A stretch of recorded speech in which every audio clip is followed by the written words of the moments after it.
Magandang araw po sa inyong lahat at sa mga giliw nating tagapakinig. Sa araw po na ito ay mapapakinggan po natin ang kwento ng 10 taong gulang na batang si Amado. Pinatay ang kanilang mga magulang sa harap ng kambal niyang si Chichi. Itinuring ang magkapatid na salot sa baryo kaya napilitan silang tumira sa karatig lugar kasama si Lolo Taro. Ano ang matutuklasan ni Amado sa pagkatao ng matanda? Magagawa kaya niyang matalo ang kampon ng kadiliman? Sama-sama po nating pakinggan ang buhay at pakikipagsapalaran ng batang ulila na may mutya at kambal na banakon. Ngunit bago po ang lahat, mga idol, huwag po nating kalimutang mag-subscribe at i-hit ang notification bell sa aking YouTube channel na The Voice Addict at Apong Isaak para sa mas marami pang makapigil hiningang kwentong aswang at katatakutan mula sa mundo ng kababalaghan. Umpisahan na po natin ang kwento. Sabihin mo sa akin, babaylan. Ano nakita mo sa hinaharap? Sabihin mo kung may katotohanan na sinabi ng mag-asawang yon. Hindi ko maaaring sabihin sa'yo kung totoo ba ang sinabi nila sa'yo. Pero kaya kong tawagin ang diwatang nangangalaga sa kalikasan ng kabubatan. Kaya makinig kang mabuti. Sabihin mo na at huwag mo nang patagalin pa. Kung hindi, matutulad ka rin sa kanila na unti-unti kong papatayin sa harap ng mga tauhan ko. Ang dahilan kung bakit minamalas ka sa buhay ay dahil matagal nang isinilang ang batang lalaki na merong mutya at kambal na banakon. Siya ang papatay sa iyo at tatapos sa kalupitan mo sa mga tao. Kukunin niya ang lahat sa iyo at hindi ka mananalo sa kanyang lakas. Dumating na ang batang tagapagligtas. Tumigil ka! Kapag nalaman ko na pinagloloko mo lang ako, papatayin ko ang anak mo. Dali niyo, mag-asawa. Iharap niyo sa akin ang kanilang mga itsura. Gusto kong makita ang mga magulang ng batang itinakda. Mula sa pinagkukublihan na punong kahoy ay tanaw ng may 10 taong gulang na batang si Amado ang kanilang bahay. Habang ang kakambal niyang banakon na si Chichi ay nakapulupot sa kanyang leeg. Ang banakon ay isang uri ng ahas na may taglay na nakamamatay na kamandag. Kung tawagin ito ay King Cobra. Mapanganib, mabangis at pinakadelikadong ahas sa buong Asya. Madali silang matuto at sa pamamagitan ng kanilang tuklaw ay kayang pumatay ng tao sa loob ng 30 minuto. Humuni ng malakas si Chichi sa kanyang tenga. Tila nag-alala rin ito sa kanilang mga magulang. Kung ano ang kanyang nararamdaman, ay nararamdaman din ni Chichi. Nanginginig ang kanyang mga kamay habang nakatanaw sa mga lalaking nakapalibot sa kanilang bahay.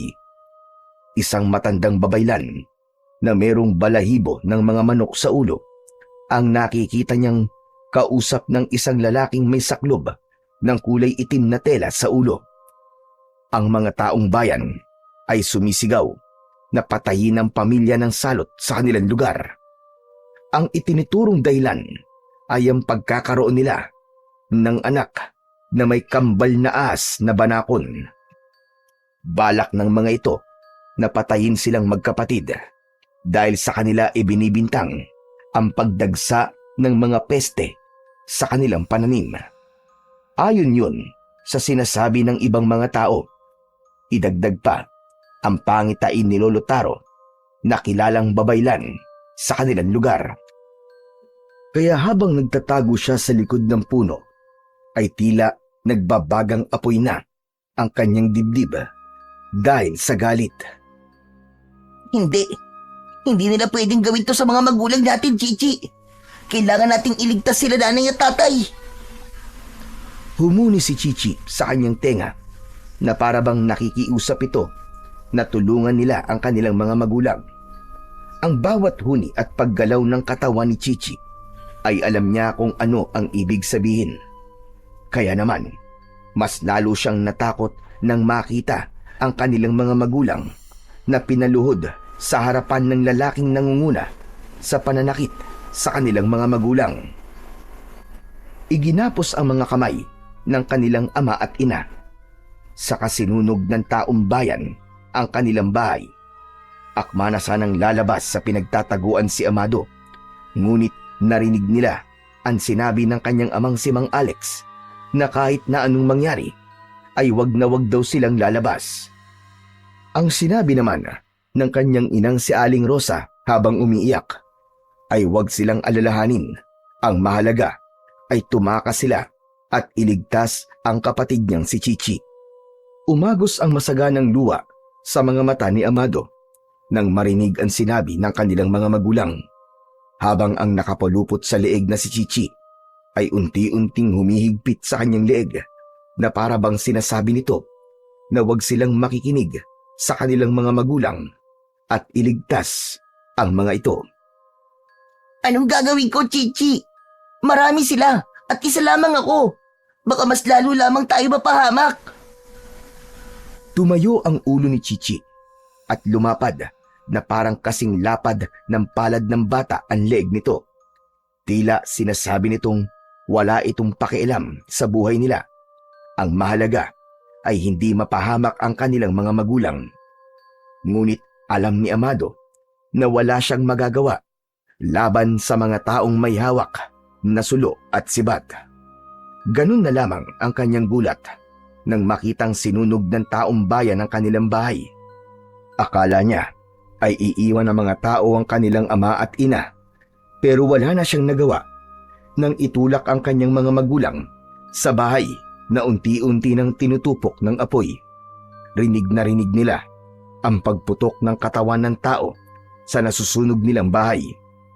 Hindi napigilan ni Amado ang pagsigaw at takot nang makitang nasusunog ang katawan ng kanyang mga magulang. Para siyang pinagsakluban ng langit at lupa ng mga sandaling yun. Hindi siya makahinga. Wala sa loob na bigla siyang napatayo sa kanyang pinagtataguan. Nay! Tay! Ang mga magulang ko! Sinunog nila ang mga magulang natin, Chichi! Diyos ko! Bakit nila pinatay sila nanay at tatay? Magbabayad kayo! Tila hindi rin napigilan ni Chichi ang bugso ng damdamin at mula sa leeg ni Amado ay lumundag ang banakon papunta sa damuhan. Gumapang ito papalapit sa bahay na nasusunog. Hinabol ni Amado ang kanyang kapatid. Bagamat wala siyang naririnig na tinig mula sa kanyang kapatid, ay alam niyang pareho silang nagdadalamhati sa pagkamatay ng kanilang mga magulang. Chichi! Saan ka pupunta? Bumalik ka rito! Mapapahamak ka! Hindi naabutan ni Amado ang kanyang kapatid na mabilis na gumapang papunta sa kinaroroonan ng mga tao. Halos hindi siya makahinga dahil sa takot at pag-aalala kay Chichi. Kaya naman, hindi sinasadyang napatingin ng mga tao sa kanyang gawi. Nakita sila ng taong bayan. Huli na para maitago ni Amado ang kanyang kapatid. Dahil sa paglingon ng lalaking galit na galit kanina, ay nakita na sila nito na magkasama. Ngumisi ito ng nakakatakot na para bang nakakita ng pagkain. Sa unahan naman ito ay ang isang matangkad na lalaki na parang isang anino. Mabilis na tumakbo ang mga ito sa kanilang kinaroroonan. Kaya naman, agad niyang kinuha si Chichi at isinampay sa kanyang balikat. Pero mas mabilis na kumilos si Lolo Taro para lumapit sa kanila. Nagpumigla siya sa pagkakahawak ng matanda sa kanila. Akala niya ay huhulihin sila nito, ngunit nagkamali siya dahil mahigpit nitong hinawakan ng kanyang kamay at hinila siya papunta sa kakahuyan para tumakas. Malalaki ang hakbang ng kanilang paa na tumakbo papalayo sa mga taong humahabol sa kanila. Takbo na! Tumakas na kayo, bilisan nyo! At kahit na anong mangyari, ay wag na wag kayong magpapaabot sa kanila! Bitiwan niyo po ako! Huwag po kayo kung basta naakala nyo ay wala kayong kasalanan. Pinatay niyo ang mga magulang ko. Kasama nila kayo. Kaya huwag kayong magkunwari. Kakampi nila kayo. Kayo ang dahilan kung bakit nila pinatay ang mga magulang ko. Wala silang kasalanan. At hindi sila hayop para sunugin nyo. Mahigpit na inayos ni Amado ang kapatid niyang si Chichi sa kanyang leeg at tumakbo papunta sa kakahuyan. Naramdaman niyang sumunod sa kanila ang matanda at tila binabantayan sila nito.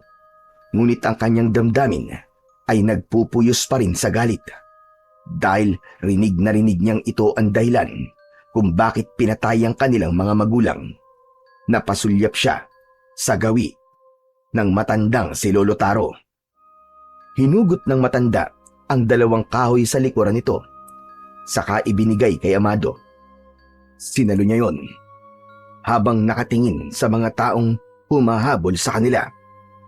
Tumigil ang mga ito sa pagtakbo nang makitang nakatayo sina Lolo Taro at Amado sa gitna ng gubat. Ngunit nagulat si Amado nang makitang unti-unting nagbabago ang anyo ng mga tao. Hindi sila mga ordinaryong nilalang dahil sila ang mga aswang na gabunan. Merong kakayahang maglaho ang mga ito at nagkukunwaring mga tao para mapalaya sila sa kanilang bahay. Pinagmasdan ni Amado ang hawak niyang arnis. Tinamaan ng liwanag ng buwan ang nakausling talim sa dulo ng kanyang sandata. Isa itong kahoy na kulay lupa na kapag tumama sa katawan ng aswang ay agad itong malalason ng talim at mamamatay. Yun ang nag-iisang armas ng babaylan. Wala na siyang ibang paraan kundi ang tanggapin ang ibinigay sa kanya ng matanda. Saka na lamang niya ito haharapin kapag nakaligtas silang 2 ni Chichi. Sumugod kagad sa kanyang kinaroroonan ang mga gabunan na merong iba't ibang kulay. Inatake siya ng mga ito sa braso, ngunit nagawa niyang paluin ng 2 beses ang ulo ng mga ito. Bumaliktad ang mga ito sa lupa at hindi na nakabangon. Nagtataka si Amado nang makitang bawat tamaan ng kanyang sandata ay dumudugo ang bibig ng mga aswang na gabunan. Mabilis na kumilos si Lolo Taro gamit ang napulot nitong kahoy sa lupa. Lumaban ito sa ibang mga aswang na sumusugod sa kanila. Pinanindigan nito ang pagtulong sa kanilang magkapatid. Pero hindi ibig sabihin nun na mawawala na rin ang kanyang galit sa babaylan. Ang dating mabagal kumilos na matanda ay biglang bumilis ang galaw na parang isang mandirigma. Takbo na, Amado! Bilisan mo! Tumakas na kayo! Patawarin mo ko! Patawarin niyo akong magkapatid! Hindi po ako kasing sama lang iniisip nyo. Hindi ko po kayo iiwan dito, Lolo Taro. Huwag ka nang matigas ang ulo! Masyadong marami ang kalaban! Hanggang kaya mong tumakbo ka na! Huwag kayong titigil! Bilisan mo! Hindi po. Ayoko pong umalis. Lalaban ako. Gagamitin ko itong mga kahoy na to para patayin silang lahat. Dudurugin ko sila sa mga kamay ko. Magbabayad silang lahat sa akin. Huwag! Huwag ka lalapit sa kanila, Amado! Tumakas na kayo! Papatayin nila kayo! Lalong-lalo ng kapatid mo si Chichi! Dala ng matinding galit ay hindi pinansin ni Amado ang sinabi ni Lolo Taro. Diretso lang siya sa pagsugod habang si Chichi ay hindi umaalis sa pagkakapulupot sa kanyang leeg. Ang mga nilalang na nakakalapit kay Amado ay tinutuklaw din ito at hindi nakakatakas sa kabandag ng kanyang kapatid.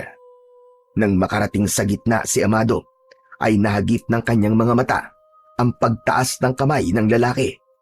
Isang senyas yun ng pag-atake. Maigpit niyang hinawakan ng kanyang arnis. Sabay-sabay na umatake ang mga nauulol na aswang na gabunan at naglalaho sa tuwing tatamaan niya ito ng kanyang sandata. Sa muling paglitaw ng mga gabunan, sa kanyang tabi ay bigla siya nitong kakalmutin sa likod. Nahirapan siya na atakihin ng mga ito dahil sa kakayahan nilang maglaho. Pero mas nag-alala siya kay Chichi. Agad niyang tinignan kung nasugatan ang kanyang kapatid. Ngunit napatunayan niyang kapag nasasaktan siya ay nararamdaman din ito ang sakit na nararamdaman niya. Kaya naman, sinikap ni Amado na wag na siyang masusugatan. Kaya lang, hindi naiwasan ni Amado ang pag-atake ng aswang sa kanyang kinaroroonan. Tinamaan siya sa tiyan ng malakas na suntok mula sa lalaking pumatay sa kanyang mga magulang. Ngunit sa pagkakataong yun, ay malinaw niyang nakikita ang halimaw nitong muka. Malalaki ang mga ngipin nito na merong mapupulang mga mata. Makintab ang mukha nito na may malapot na likidong tumutulo sa bibig nito. Lalong nadagdagan ang nakakakilabot nitong itsura nang bigla itong nagsalita. Sinasabi ng babae na to na kayo raw ang papatay sa akin. Paano kung dito pa lang ay patayin ko na kayong magkapatid? Halata naman na wala kayong kakayahan. Teka, ang kwintas mo bata, ibigay mo sa akin yan.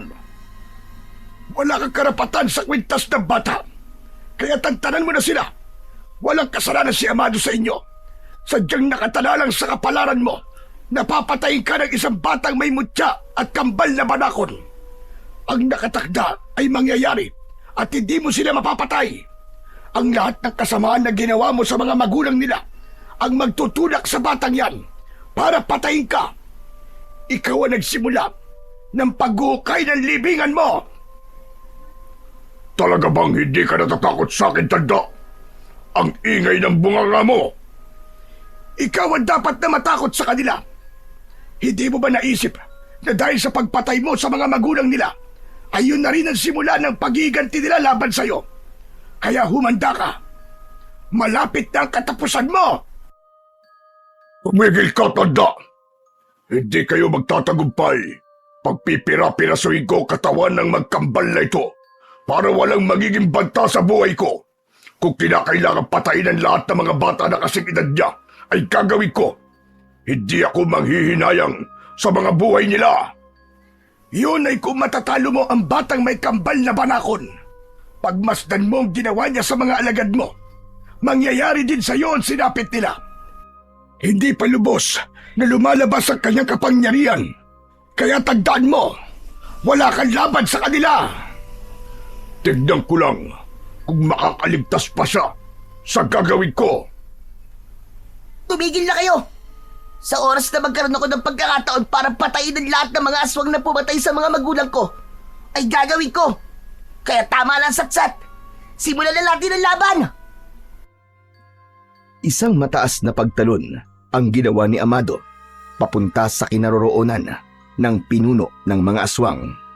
Ngunit humarang si Lolo Taro sa unahan ni Amado dahil ito ang nais na humarap sa mga aswang at pinatatakas na naman sila nito. Para bang pinipigilan ng matanda na labanan niya ang pinuno ng mga aswang na gabunan. Hindi maaari! Layuan niyo si Amado! Ako ang harapin niyo! Magbabayad kayo! Ako ang kalabanin mo! Bakit? Natatakot ka ba, tanda?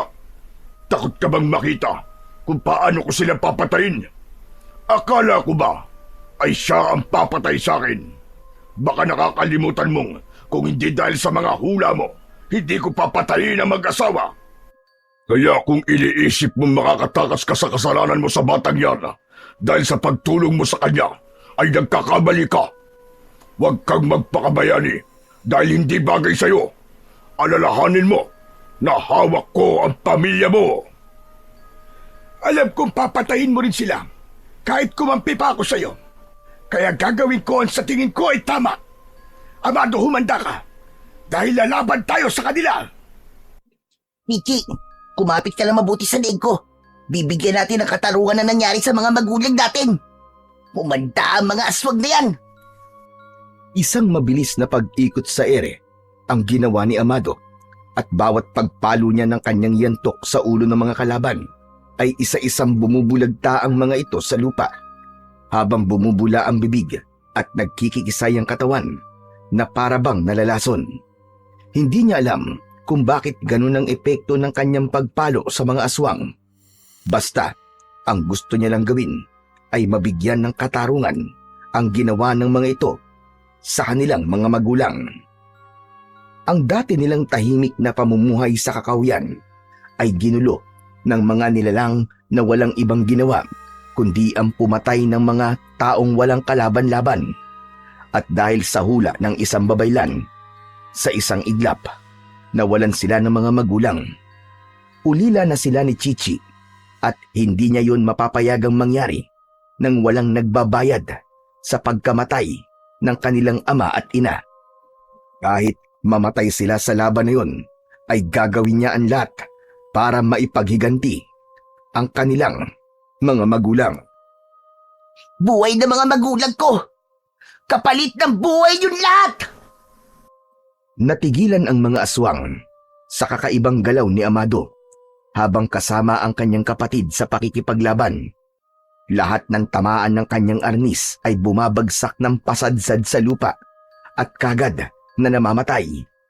Hindi umubra ang kakayahan ng mga aswang na maglaho dahil nauunahan na ito ng pag-atake ni Amado. Malakas na umangil ang pinuno ng mga aswang dahil sa labis na galit. Sumigaw ito ng malakas at inutusan ang mga alagad. Isa-isang sumugod ang mga aswang nagabunan sa kanyang kinaroroonan. Naramdaman niya ang kalmot at kagat na tumama sa kanyang katawan. Ngunit hindi niya yon ininda. Wala siyang pakialam sa buhay niya. Ang mahalaga, mapatay niya ang mga aswang. Dala ng galit ay sumalubong siya sa mga ito kahit alanganin. Habang si Lolo Taro naman ay nakipaglaban na rin sa mga aswang gamit ang kahoy. Pinaghahampas nito ang mga kalaban. Nang maramdaman ng pinuno ang kakaibang lakas ni Amado, natigilan ito. Titig na titig ang pinuno ng aswang sa suot na kwintas ni Amado. Para bang doon nang gagaling ang lakas niya sa pakikipaglaban. Napansin niyang sumenyas ang pinuno ng mga aswang sa tauhan nito. Ano pang hinihintay nyo mga inutil? Pagtulungan nyo ang batang yan! Patayin nyo na! Galit na galit ang mga aswang habang umaangil na tumutulo ang laway. Bukod sa pagpalo ng arnis sa ulo, ay hindi rin sila nakakaiwas sa tuklaw ng banakon na si Chichi. Bumagsak ang mga ito sa lupa habang bumubula ang bibig. Nagkikikisay ang katawan at nakatirik ang mga mata na parang nalalason. Bagamat hindi alam ni Amado ang iniisip ng kanyang kakambal, ngunit ramdam na ramdam niya ang sama ng loob nito sa mga nangyari sa kanilang magulang. Bigla niyang naramdaman ang pagguhit ng sakit sa kanyang katawan mula sa kalmot at kagat ng mga aswang na gabunan.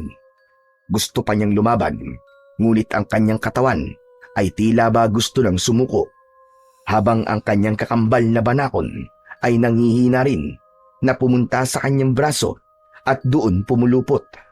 Iniharang naman ng matanda ang katawan nito sa harapan ni Amado. Amado, ayos lang ba kayo ng kambal mo? Chichi, hindi ko na kaya. Parang merong masakit na likido na pumasok sa katawan ko. Amado, paglabanan mo. Ang epekto ng kagat ng aswang. May laso na gumagapang nasa katawan mo. Muling nagpang-abot ang matanda at ang pinuno ng mga aswang na gabunan. Kaya naman, may pagkakataon na sanang tumakbo si Amado, ngunit hindi niya nagawa dahil naninigas ang kanyang katawan. Tila ba naparalisa at nanginginig na parang ibinabad siya sa tubig na malamig. Maging si Chichi ay nangihina rin at hindi gumagalaw sa kanyang kamay. Maya-maya pa ay biglang lumapit si Lolo Taro sa kanyang gawi. Umiiyak ito dahil sa awa sa kanila. Kaya mo bang tumayo, Amado? Hindi ko sila malalabanan ng sabay-sabay. Masyado silang malalakas. Humihina na rin ako sa pakikipaglaban. Tapos may tama ka pa. Kailangan magamot ka bago kumalat ang laso ng aswang sa katawan mo. Hindi ko po kaya tumayo, Lolo Taro. Ang kapatid ko, kailangan niyang magamot kaagad. Pero ikaw ang may tama, Amado. Lolo Taro, nararamdaman din po ng kambal kong si Chichi ang sugat ko sa katawan. Kapag namatay siya, mamamatay rin po ako. Dahil magkadugtong po ang pusod namin. Alam ko yon. Dahil ako nagpaanak sa nanay niyo. Kaya alam ko kung ano rin ang mangyayari sa inyo sa hinaharap. Huwag kayong mag-alala. Ililigtas ko kayo ng kambal mo. Sige na, bilisan mo. Sumampa ka sa likod ko. Kailangan makatakas tayo sa lugar na to bago pa dumating ang mga kasama nila. Pagkasampa ni Amado sa likod ni Lolo Taro, sakto naman ang pagdaan ng isang lalaking may dalang isang taling kahoy na panggatong. Dahil sa laki ng dala ng lalaki, hindi nito napansin ang mga aswang nagabunan na nagkalat sa daan. Walang awa nila itong nilapa. Hindi na nga nakasigaw ang lalaki dahil inuna ng mga aswang nakagatin ang muka ng biktima. Nang ibabaw ang tawa ng pinuno ng mga aswang na parang tuwang-tuwa ito sa mga nangyayari habang nakatingin ito sa kanilang dalawa ni Lolo Taro. Ayoko pa po sanang tumakas. Pero ang kapatid ko, iligtas niyo po siya. Habang abala sila sa pagkain sa lalaki, umalis na po tayo rito. Walang mangyayaring masama sa kakambal mo. Ikaw ang inaalala ko. Susubukan kong gamutin ka. Kung kaya ko bang pigilan ang lason sa katawan mo. Dahil manganganib ang buhay mo. Sigurado yon. Maaaring mabago ang nakatakda kapag ang mismong may katawan ang sumuko. Kumapit ka ng mabuti at tatakbo tayo ng mabilis. Lolo Taro, sa bukid po, may nakita kaming kalabaw kanina. Mukhang pag-aari po yun ng lalaking nilapa ng mga aswang. Sumakay po tayo ron. Kahit hindi ako marunong sumakay sa kalabaw, ay susubukan nating sakyan yon. Kumapit ka lang na mabuti at ililigtas ko kayo. Paglingon ni Amado sa hulihan ng kanilang daan ay nakita niyang humahabol sa kanila ang mga aswang na gabunan. Ang makintab nilang balat ay kitang-kita sa liwanag ng sikat ng buwan. Ang dalawang yantok na nasa kamay ni Amado ay mas lalo niyang hinigpitan ang pagkakakapit. Nariyan na po sila, Lolo Taro. Malapit na po nila tayo maabutan. Mabilis nilang tinahak ang daan pababa ng bundok hanggang makarating sila sa gitna ng palayan. Nakita nila ang kalabaw na nakatayo habang nakatingin sa kanila at panay ang pag-unga. Muli siyang tumingin sa hulihan ng daan. Diyos ko, mas lalo pa silang dumadami. Amado, ikaw muna ang unang sumampa sa kalabaw. Kapag nakita mong natatalo na ako, patakbuhin mo to at wag na wag ka nang lilingon. Kahit na anong mangyari, ililigtas niyo ang buhay ng isa't isa. Patawarin niyo ako sa nagawa ko. Iniligay ko sa kapahamakan ang buhay niyo at namatay ang mga magulang niyo. Sige na, tumakas na kayo. Iwan niyo na ako rito. Sumulyap muna si Amado sa kanyang kambal na si Chichi bago siya sumampa sa kalabaw na may karosa na lagayan ng palay na inaani ng mga tao. Kahit masama ang pakiramdam, ay pinilit niyang sumakay sa likod ng kalabaw, habang si Lolo Taro naman ay itinapon ng sako-sakong palay sa bukid para maging magaan ng pagtakbo ng kalabaw. Pinutol din ng matanda ang tali ng hayop. Habang patakbo silang tumatakas sa mga aswang, nakipagpambuno ang matanda sa mga kalaban. Mabilis na ipinadyak ni Amado ang paa, pahampas sa katawan ng natitigilan na kalabaw. Dahil sa bigla, ay mabilis itong kumaripas ng takbo. Iniwan nila ang matanda na nakikipaglaban sa mga aswang. Ngunit nakita niyang malapit ng pagtulungan ng mga ito si Lolo Taro. Hinikit ni Amado ang tali pabalik sa kinaroroonan ng matanda. Hindi maaari. Maling iwanan ko si Lolo Taro. Hindi ko nahahayaang may magbuwis pa ng buhay nang dahil sa aming magkapatid. Patay na akong patay. Basta't hindi tayo aalis dito, Chichi, nang hindi natin kasama si Lolo Taro. Konting tiis na lang. Isang mabilis na pagtakbo ng kalabaw ang bumulaga sa mga kalaban. Pinaikot ni Amado ang hawak niyang tali at hinagupit niya ang mga kalaban. Tumama yon sa kulay itim na gamunan. Bumagsak ito sa lupa habang sakalang leeg nito ng tali. Hinila niya ang braso ni Lolo Taro. Isinakay niya ito sa kalabaw nila. Saka pinatakbo ng mabilis. Nakaladkad ang aswang na napupuluputan ng lubid. Kumuskus ang katawan nito sa lupa at nahiwa ng dahon ng palay ang balat nito hanggang sa mawalan ng buhay.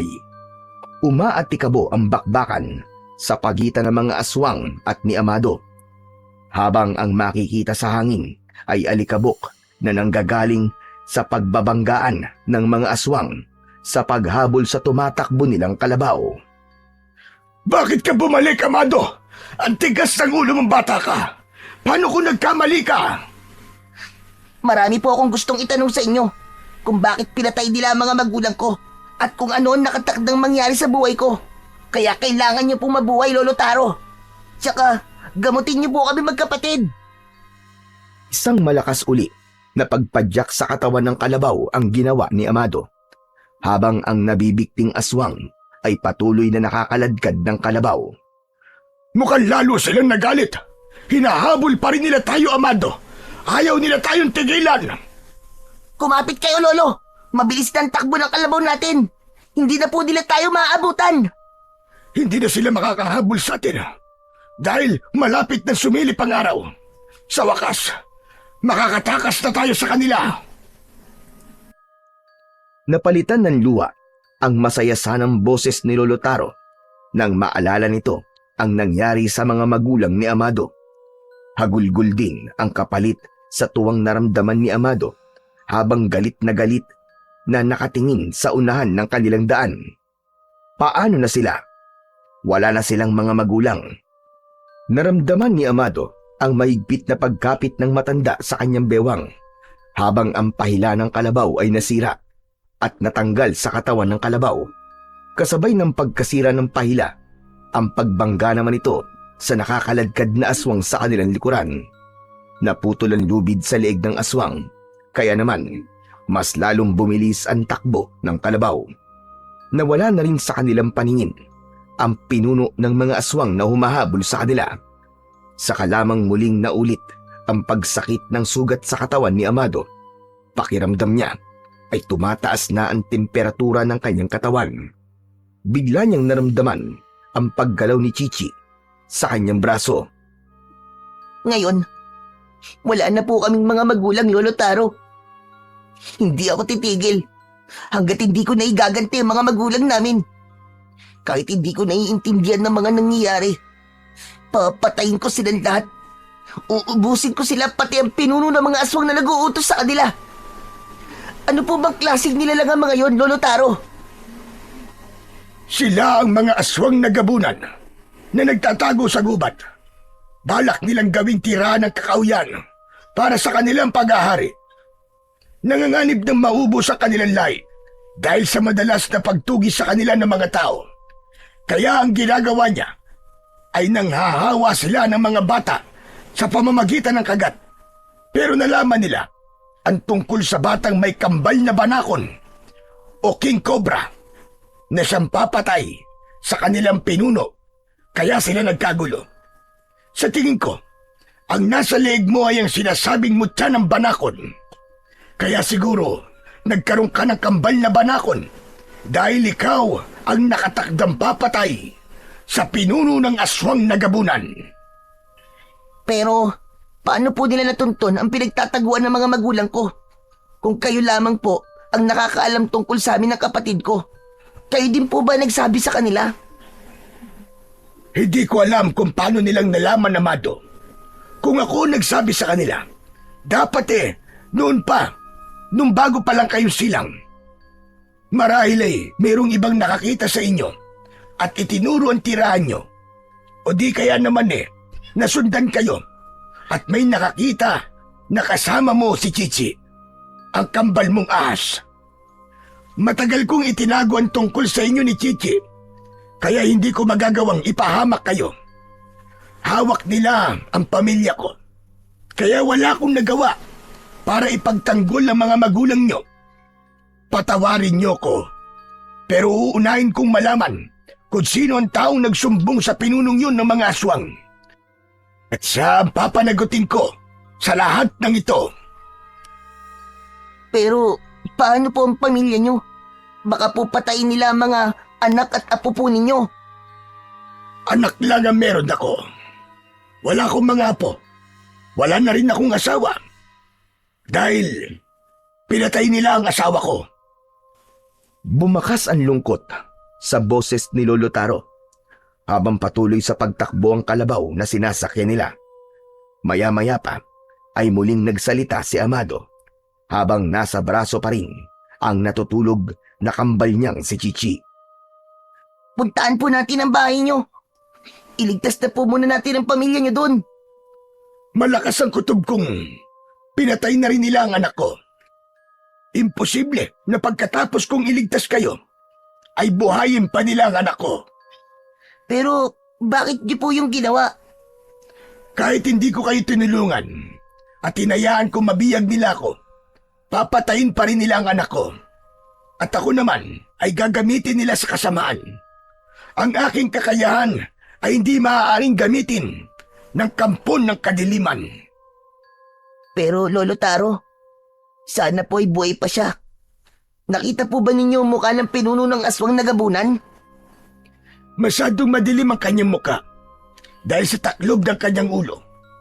Hindi ko nga nakilala ang boses dahil ng mga oras na yon ay mas nanaig ang pagnanais kong makatakas at mailigtas sa mga magulang nyo. Ngunit patawarin nyo talaga ako. Wala akong nagawa kundi sabihin sa kanila ang totoo. Huli ko na rin naisip na kahit kumampi ako sa kanila, ay papatayin pa rin talaga nila ang anak ko. Ganon mag-isip ang mga halimaw na kagaya nila. Mga demonyo! Ingatan mo ang arnis, Amado.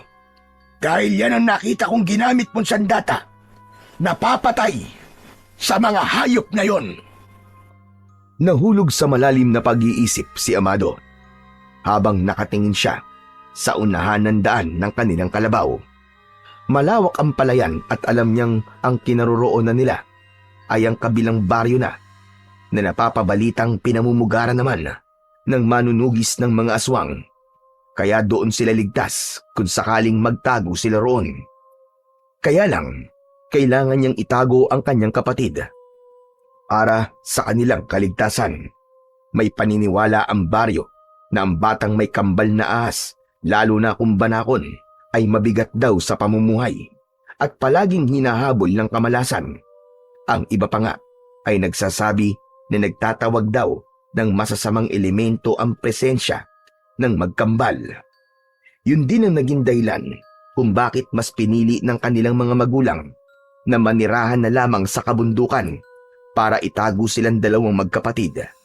Kaya lang, natuntun pa rin talaga sila ng taong bayan at hindi naman niya inaasahan na lahat pala ng mga taong yun ay aswang nagabunan. Lahat ng mga tao ang gusto ay patayin silang dalawa ng kanyang kambal na si Chichi. Kaya kung minsan, hindi niya naiiwasang sumama ang loob dahil tao lang din sila na may karapatang mabuhay. Chichi, kambal ko, ayos ka lang ba? Konting tiis na lang ha. Malapit na tayo. Huwag kang susuko. Habang papalapit sila ng papalapit sa baryo ng Mahidok, ay unti-unti namang lumalabo ang paningin ni Amado. Kaya naman, dahan-dahan siyang yumuko at nagdasal na sana ay malampasan niya ang sakit na nararamdaman niya. Kanina pa niya yun tinitiis, ngunit nararamdaman niyang bumabagsak na at nanghihina ang kanyang katawan. Napansin naman yun ni Lolo Taro. Diyos ko! Umi-epekto ng lason sa katawan mo, Amado. Kailangan mo na nating magpahinga rito. Halika! Bumaba ka ng kalabaw at kailangan na nating gamutin ang mga sugat mo. Ngunit hindi na nakababa si Amado dahil tuluyan na siyang bumagsak sa lupa kasama ang kapatid niyang si Chichi. Wala na siyang pakialam Kung maabutan sila ng mga gabunan, talagang nahihirapan na siyang huminga. Nagkikikisay ang kanyang katawan at tumitirik na ang kanyang mga mata. Hindi rin niya mapigilan ang pagtulo ng kanyang laway. Kaya naman, sa sobrang pag-aalala ni Lolo Taro, ay naghanap ito ng dahon na pwedeng maigamot sa kanya. Sandali lang, Amado. Kumapit ka. Kailangan ko maghanap ng daon ng bayabas para malinisan mo ng sugat sa katawan mo. Sandali lang ako. Hindi na hinintay ng matanda ang sagot ni Amado. Agad na itong tumakbo papunta sa kakawyan habang naiwan silang dalawa ng kanyang kambal na si Chichi. Naluluwa siya sa sobrang sakit. Gumapang ang ahas at pumunta ito sa ibabaw ng kanyang tiyan. Titig na titig ito sa mga mata niya at bakas ang matinding pag-aalala. Kahit nakikita niyang nasasaktan din ito, ay mas pinili nitong pumulupot sa kanyang tiyan. Mahigpit na parabang nababawasan ang sakit na kanyang nararamdaman. Chichi, anong ginagawa mo? Ang sakit ng mga sugat ko. Tulungan mo ko. Mas lalong humigpit ang pagkakapulupot ng katawan nito sa kanyang katawan at nagulat siya sa ginawa ni Chichi. Paulit-ulit siya nitong tinuklaw. Lahat ng sugat at kalmot ay binigyan ni Chichi ng tuklaw na parabang kinokontra nito ang lason sa kanyang katawan. Namimilipit sa sakit si Amado, pero dahil maigpit ang pagkakapulupot ng katawan ni Chichi sa kanyang katawan, ay nabawasan ang sakit sa kanyang sugat. Sa kanya napansin na parang umiepekto ang tuklaw sa kanya ng kanyang kakambal. Unti-unting humupa ang pamamaga ng kanyang mga sugat. Nawala ang pananakit at parang nagdahilan na nawala ang paninigas ng kanyang katawan. Pero si Chichi naman ang nanghina at nawalan ng malay. Katulad ng nararamdaman ng ahas, ay naramdaman din ni Amado ang panghihina ng kanyang katawan at agad siyang nakatulog. Yakap ang katawan ng kanyang kakambal. Boses ni Lolo Taro ang nagpagising sa natutulog na diwa ni Amado. Naramdaman niya ang mahinang pagyugyug ng kamay ng matanda sa kanyang balikat bago niya iminulat ang kanyang mga mata. Nakita niyang nasa isang silid sila na may dingding na gawa sa sawali. Katabi niya ang natutulog na si Chichi. Bumangon si Amado at naramdaman niya ang konting pananakit ng kanyang katawan. Hinaplos niya ang katawan ni Chichi na walang galaw sa kanyang tabi. Isang himala ang nangyari sa iyo, Amado. Sinabi ko na nga ba't makakaligtas ka? Hindi ko alam kung paanong nawala ang lason ng mga aswang sa katawan mo. Si Chichi po, Lolo Taro. Siya po ang gumamot sa akin. Hindi ko po akalain na meron po siyang kakayang magpagaling ng sugat at lason na likha ng aswang. Teka, nasan po ba tayo ngayon, Lolo Taro? Nandito tayo sa dating bahay ni Kakang Sela. Bahay daw ito na pinapaupan. Kaya naman ginamit ko muna ang konti kong naiipon na pera para sa pangunang bayad ng bahay. Mabuti na lang at walang malay si Chichi, kaya naitago ko siya sa ilalim ng damit mo. Kung siya ang nagpagaling sa iyo, Amado, tama nga ang hinala ko na kayong dalawa ay konektado sa bawat isa. Hindi po ba sila nagtanong kung bakit po duguan ang damit ko? Hindi na, dahil sinabi kong sinalakay tayo ng mga aswang na gabunan. Ligtas tayo sa lugar na ito dahil alam ng mga aswang na lahat ng mga taong nakatira dito ay mga manunugis. Sige na, inumin mo muna itong nilagang talbos ng bayabas para tuluyang gumaling na ang mga sugat mo sa katawan. Maraming salamat po, Lolo Taro. Huwag kang magpasalamat sa akin, Amado. Dahil ginagawa ko lang ito para kahit papano ay mabawasan ang kasalanan ko sa inyong magkapatid. Habang buhay kong pagsisisiyan ang kaduwagan ko dahil namatay ang mga magulang nyo nang dahil sa akin. Natigil sa pagsasalita si Lolo Taro nang biglang gumalaw si Chichi. Para itong tao na biglang tumayo at titig na titig kay Amado. Tila sinusuri nito kung magaling na siya. Huwag kang mag-alala, Chichi. Ayos na ako. Salamat ha. Iniligtas mo ang buhay ko. Biglang lumapad ang leeg ni Chichi at tila nanlilisik ang mga mata nang mapatingin ito sa gawi ni Lolo Taro. Napatayo ang matanda at napaatras ng hakbang. Nakatingin ito sa ahas at napalunok ng laway. Huwag, Chichi. Tinulungan niya tayo. Huwag kang magalit kay Lolo Taro. Ngunit mas lalo lamang naging agresibo ang banakon at gustong tuklawin si Lolo Taro. Maigpit na hinawakan ni Amado ang katawan ng kapatid at itinago sa kanyang likuran. Parang nagtatampo na gumapang ang ahas sa katre at iniwan siya sa higaan. Gumapang ito papunta sa bubong at natulog.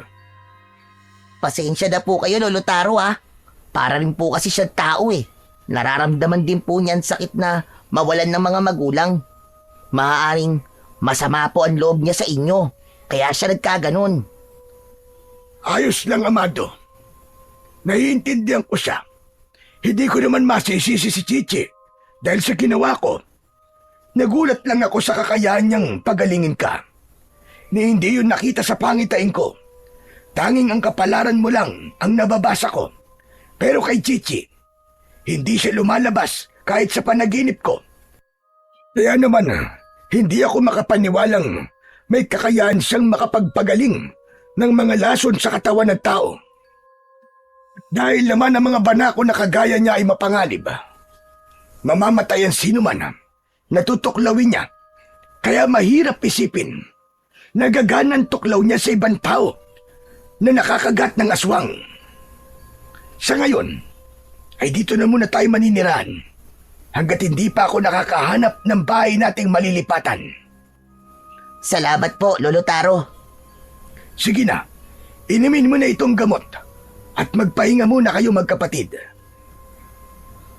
Pagkatapos na mainom ni Amado ang nilagang talbos ng bayabas, ay kinuha ng matanda ang baso at balungkot itong lumabas ng kwarto. Nahiga siya sa katre at pinagmasdan ng kapatid na nakahiga sa nakabalagbag na kahoy sa bubong. Matagal niyang inisip kung paano siyang napagaling ng kanyang kapatid. Alam kaya ng mga magulang niya ang kakayahan na yon ni Chichi.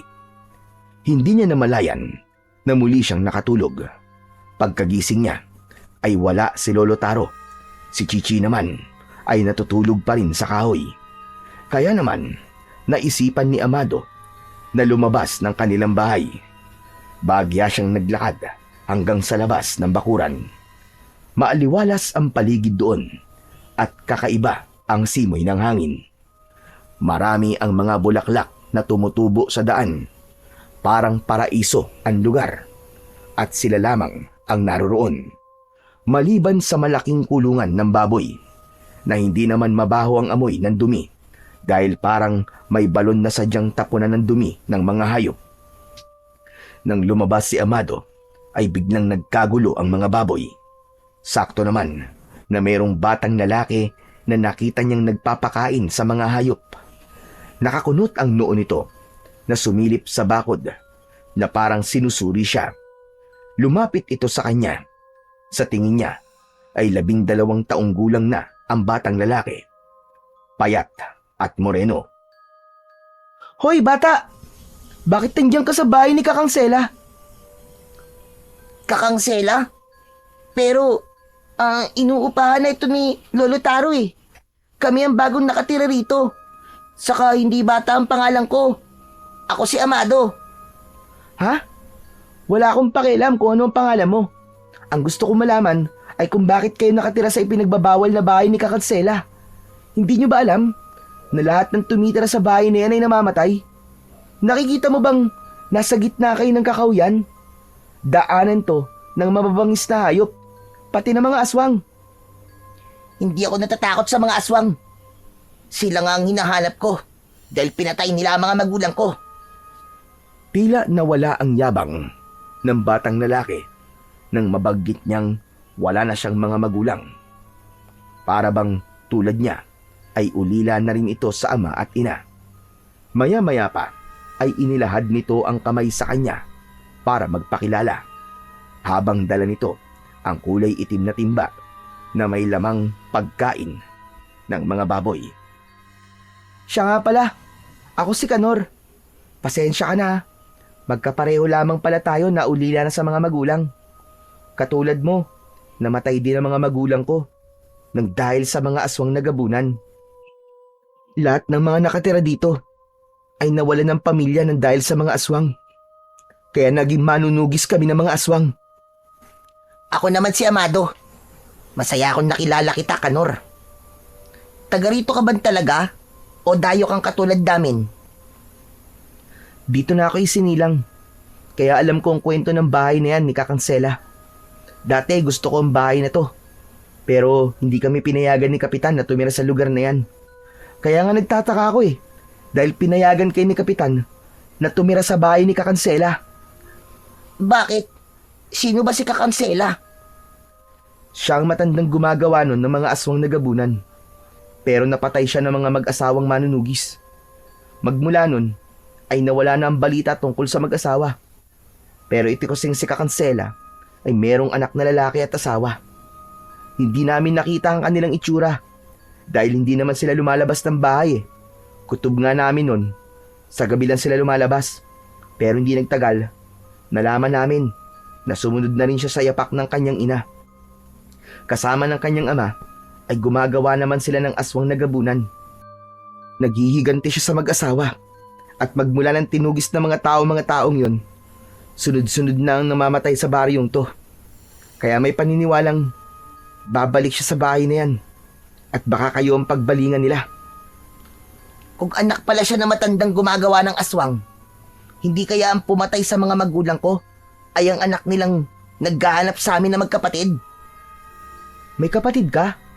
Pero ikaw lang naman ang nakikita ko ah. Nasaan ang kapatid mo? Biglang natauhan si Amado. Hindi maaaring malaman ni Kanor ang tungkol sa kanyang kapatid.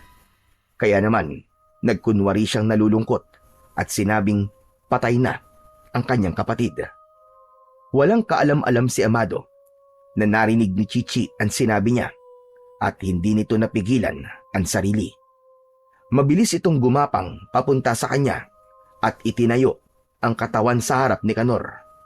Nagulat ito at napaupo sa lupa dahil sa takot. Chichi, bakit ka lumabas?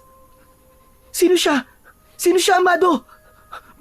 Bakit may banakon kang kasama sa bahay? Huwag ka matakot sa kanya. Kaibigan ko siya. Paano hindi ako matatakot? Banakon ng ahas na yan ah. Siya tinatawag na King Cobra. Hindi ka dapat nag-aalaga ng mga ganyang hayop. Diyos ko, nakakatakot ang itsura niya. Huwag ka matakot sa kanya, Kanor. Hindi siya nananakit ng tao. Kapag naging kaibigan mo siya, mas lalo ka mapapamahal sa kanya. Maniwala ka sa akin. Huwag ka matakot. Naramdaman ni Amado ang paghigpit ng pagkakapulupot ng katawan ni Chichi sa braso niya. Tila sinasabi nito na hindi nito gustong itanggi niya ito. Ayaw nitong itago niya ang katotohanang magkambal sila. Napatayo ng mabilis si Kanor at napaatras ng hakbang. Bakas ang pag-aalala sa muka nito habang hindi inaalis ang tingin sa muka ni Amado. Kahit na anong sabihin mo, Amado, mapanganib pa rin ang ahas na yan. Kapag natuklaw ka ng kobra, 30 minuto o 1 oras lamang itatagal mo, mamamatay ka na. Saka hindi ba't tuklaw ng ahas ang mga sugat mo sa katawan? Paano buhay ka pa rin hanggang ngayon? Si Chichi ba ang may gawa niyan? Oo, pero nakita mo naman, di ba, buhay ako at ligtas. Hindi lahat ng nakakatakot sa itsura ay mapanganib. Maniwala ka. Kung minsan, nagagawa lamang nilang manakit para ipagtanggol nilang kanilang mga sarili. Diyos ko, makaalis na nga dito. Bigla akong nanghina sa alaga mong ahas. Itago mo yan, Amado. At huwag mong palalabasin ang ahas na yan. Baka isipin pa nila ikaw ang batang matagal na nilang hinahanap. Teka, anong ibig mo sabihin? Hindi mo pa rin ba alam ang tungkol sa batang may kambal na ahas? Naku, sa kanya isinisisi ang pagkakaroon ng mga aswang sa baryong to. Ang ginamit ni Kakansela para gumawa ng aswang ay ang dugo ng batang may kambal ahas na hindi naman nagtagal ay pinatay rin ng anak ng matanda. Nakita naming lahat kung paanong pinatay ang magkapatid at wala kaming nagawa nun dahil nasasakop na ng mga aswang ang lugar na to.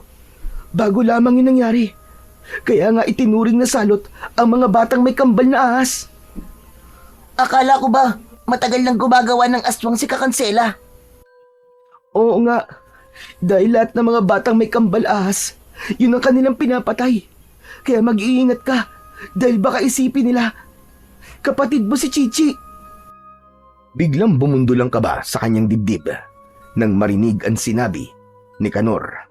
Kaya naman, sakto ng pag-alis ng batang lalaki ay mabilis siyang pumasok sa loob ng kanilang silid at kinausap ang kapatid. Chichi, simula ngayon ha, huwag ka nang lalabas ng bahay ha. Narinig mo naman ang sinabi ng kausap ko kanina. Saka huwag kang magagalit sa akin kung itinatanggi kong kapatid kita. Para rin naman to sa kaligtasan nating dalawa eh. Gumapang si Chichi sa kanyang leeg na madalas nitong ginagawa kapag naglalambing at napapagalitan niya. Maya-maya ay kalmado na ito at hindi na malapad ang leeg. Ang paglapad ng leeg ng kanyang kapatid ay isang babala ng pagbabanta nito para umatake. Nalalaman lamang niyang galit ito kapag ang katawan nito ay pakilo at angat ang ulo na parang nakahandang tumalon. Hinalikan niya ang noo ni Chichi bilang paghingi niya ng pasensya. Pagkalipas ng ilang minuto ay dumating si Lolo Taro. May dala itong pagkain, bigas at gulay. Namili ito sa palengke. Nagmamadali nitong kinausap ang magkapatid sa loob ng kwarto. Nakarating dito ang nangyari sa kanila ni Kanor. Nakita pala yan ni Kanor. Sabi ko naman kasi sa inyo na wag muna kayo lalabas ng bahay lalong-lalo na si Chichi.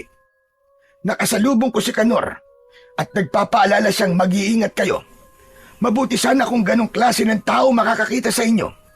Paano kung ang makakita sa inyo ay ang mga tanod ni Kapitan? Mapapalayas tayo ng di oras sa baryo at baka ipapatay ka pa nila. Pasensya na po, Lolo Taro. Nalaman ko rin po ang tungkol kay Kakansela. Sa kanya po pala nagsimula ang lahat. Oh, kaya lang pinatay siya ng mag-asawang manunugis. Diyos ko, bigla kong naalala ang anak ko. Sana nakaligtas siya at hindi siya nabiyag ng mga aswang na yon. May awa po ang Diyos, Lolo Taro. Hindi po niya pababayaan ng pamilya niyo. Pwede naman po niya kaming iwan dito at puntahan ng anak niyo eh. Mag-iingat lamang po kayo. Wala na. Patay na ang anak ko, Amado. Kagaya na sinabi ko, imposibleng buhayin pa siya ng mga aswang na yon. Ramdam na ramdam ni Amado ang hirap ng pinagdadaanan ni Lolo Taro. Nakikita niyang pinipilit lamang nitong magpakatatag sa nangyari sa pamilya nito. Kaya naman, pagsapit ng gabi, ay nag-iisip pa rin si Amado kung ano ang buhay na naghihintay sa kanila ni Chichi. Kailangan niyang maghanap buhay para mabuhay silang magkapatid. Ayaw niyang maging pabigat kay Lolo Taro dahil kung tutusin ay hindi naman nila kadugo ang matanda at wala itong responsibilidad sa kanila. Kinabukasan ay maagang umalis si Amado para pumunta sa gubat. Balak niyang kumuha ng panggatong at mga gulayin na pwede niyang maibenta sa palengke. Nagpasigurado na rin siya na dalhin ng kanyang arnis. Hindi niya namalayan na sumunod pala sa kanya si Kanor. Kaya nagulat siya nang bigla itong nagsalita sa kanyang likuran. Sabi ko na nga ba't alam ko kung bakit ka nandito sa gubat eh. Pareho tayo ng pakay. Ang maghanap ng pagkain at paggatong para ibenta sa palengke. Kung gusto mo, tulong na lamang tayo sa paghahanap ng pwede nating ibenta sa bayan. Ako ang bahala sa pangangaso. Sigurado ka ba dyan, Kanor? Oo naman.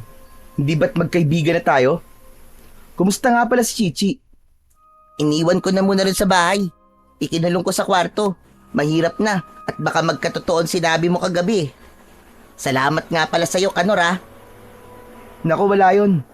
Saka, wala naman din akong kaibigan eh. Nagsasawa na rin ako sa mga baboy na inaalagaan ko.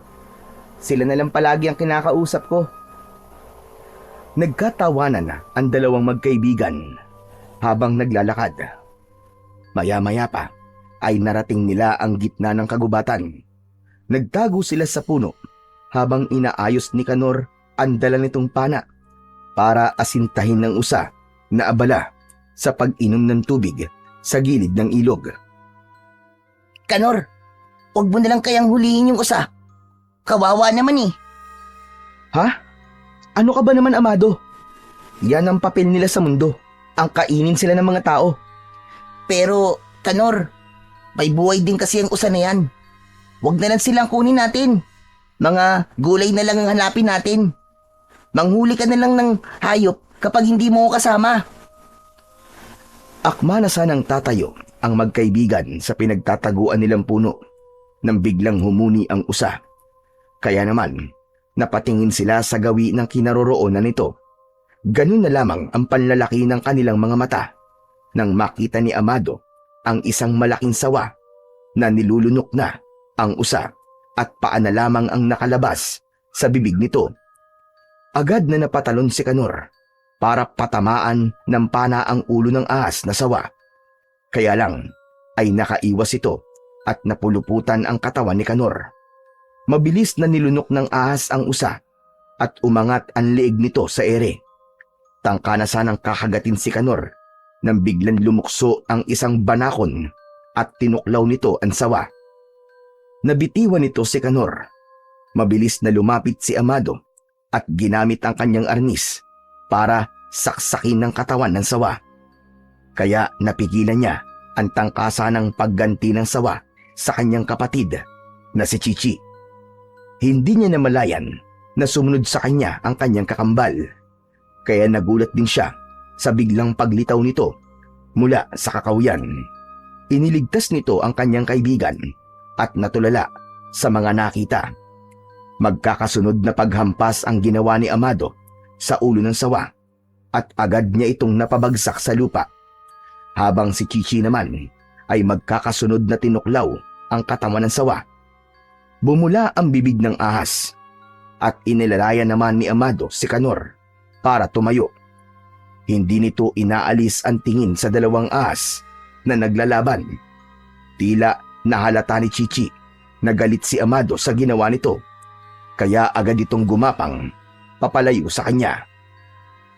Ang tigas talaga ng ulo mo, Chichi. Umuwi ka na nga. Humanda ka talaga sa akin pag uwi ko mamaya. Lumingon muna si Chichi kay Amado bago ito nagpatuloy sa paggapang papalayo sa kanya. Talagang natakot siya sa ginawa ng kakambal niya kanina. Yun ang unang pagkakataon na nakita niyang nakipaglaban ang kapatid sa kapwa nito ahas. Kaya siguro nagalit siya rito ay dala lamang ng labis niyang takot. Sumulyap siya sa namatay na sawa at napatingin sa muka ni Amado. Bakit mo naman pinagalitan ng kapatid mo si Chichi, Amado?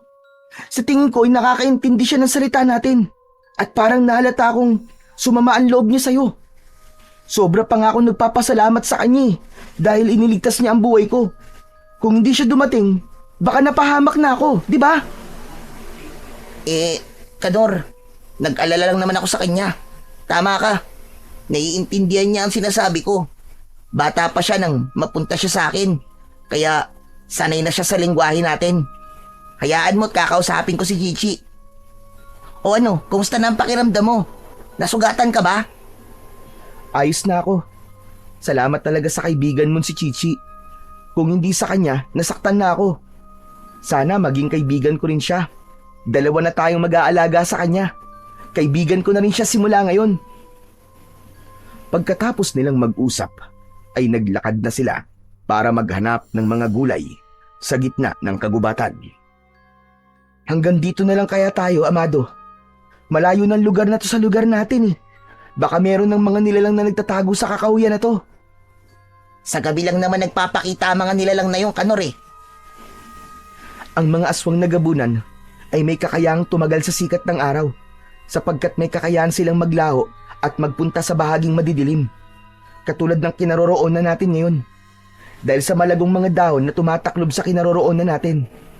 Nagmistulan ng gabi ang lugar na to. Teka, sandali lang. Kanina ko pa napapansin ang palawit na kwintas mo, Amado. Parang bato na nang galing sa kung saan. Ang ganda naman yan. Ah, ito ba? Bata pa lang ako suot ko na ang kulay itim na batong to. Ang sabi dun sa akin ng nanay ko, ay kasama raw ito sa inunan ko, nang ako'y isilang. Alam mo ba na napakahalaga nito sa akin? Parang kambal na sinasabi ng matatanda. Maganda ang batong yan dahil nanggaling pala sa sinapupunan ng nanay mo. Pero may paniniwala na karamihan sa mga buhay na bato na pambihirang nakikita sa tao ay tinatawag nilang mutya. Hindi naman ako naniniwala sa ganyang, Kanor. Ang alam ko lang, mahalaga to sa mga magulang ko, kaya iniingatan ko. Tara na nga, umuwi na tayo. Wala naman tayong nahanap na gulay Nang magsimulang maglakad ang magkaibigan, pabalik sana sa kanilang bahay, ay bigla silang natigilan sa kanilang nakita. 5 nilalang ang nakatayo sa kanilang harapan. Nakangisi ang mga ito na ang tingin ay sa suot niyang kwintas. Napahawak ng mahigpit si Amado sa kamay ng kaibigan. Pagkatapos ay inihanda nila ang kanilang mga sandata habang hindi inaalis ang tingin sa mga nilalang na nakatayo sa unahan ng kanilang daan. Umaangil ang mga ito at sa biglang paglaho ng isang aswang na gabunan, diretso yun paglapit sa kanila. Hindi na sila nakagalaw dahil naramdaman nila ang pagtama ng suntok ng kalaban sa kanilang tiyan. Magkakasabay na bumagsak sa lupa ang magkaibigan at sabay na rin na bumangon. Agad na hinilan ni Kanor ang tali ng pana nito at nagpakawala ng palaso. Tinamaan naman sa ulo ang kalaban at nagkikikisay na bumagsak sa lupa.